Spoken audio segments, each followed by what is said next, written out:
કેન્દ્રીય ગૃહમંત્રી અને સહકારિતા મંત્રી અમિત શાહ આજથી 2 દિવસ ગુજરાત પ્રવાસે છે। અમિત શાહ જૂનાગઢ, સોમનાથ, અમદાવાદ અને ગાંધીનગરમાં હાજરી આપવાના છે। બપોરે 12:30 વાગે અમિત શાહ સોમનાથ મંદિરમાં પૂજા અર્ચના કરશે। બાદમાં બપોરે 1:45 વાગે કોડીનાર અને તલાળા શુગર મિલોનું પુનરુત્થાન અને આધુનિકીકરણના કાર્યક્રમમાં ઉપસ્થિત રહેશે। નવેમ્બર 2025થી આ શુગર મિલ ફરીથી ધમધમતી થશે। બપોરે 3 વાગે જૂનાગઢના બ્રહ્માનંદ વિદ્યાધામમાં વિવિધ પ્રોજેક્ટનું ઉદ્ઘાટન અને શિલાન્યાસ કરશે। તો 9 માર્ચે અમિત શાહ અમદાવાદ અને ગાંધીનગરમાં અલગ-અલગ કાર્યક્રમમાં ઉપસ્થિત રહેશે।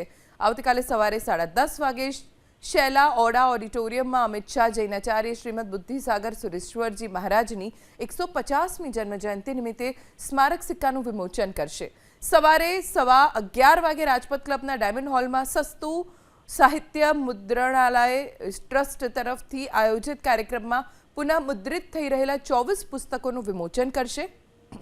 બપોરે 12:30 વાગે જેતલપુરમાં એડીસી બેંકની સ્થાપનાના 100 વર્ષની ઉજવણી નિમિત્તે આયોજિત સ્વર્ણિમ શતાબ્દી મહોત્સવના સમાપન સમારોહમાં રહેશે હાજર।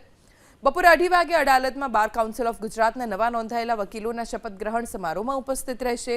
જ્યારે સાંજે 3:45 વાગે ગાંધીનગરના સેક્ટર 13માં સેગના નિર્માણ પામનાર પેરા હાઈ પરફોર્મન્સ સેન્ટરના ભૂમિપૂજન અને ડિજિટલ સેવા પોર્ટલના લોન્ચિંગ કાર્યક્રમમાં ઉપસ્થિત રહેશે। સાંજે 4:55 શાશ્વત મિઠિલા ફાઉન્ડેશનના નવનિર્મિત ભવનના લોકાર્પણ અને કવિ કોકિલ વિદ્યાપતિની મૂર્તિના અનાવરણ પ્રસંગે ઉપસ્થિત રહેશે।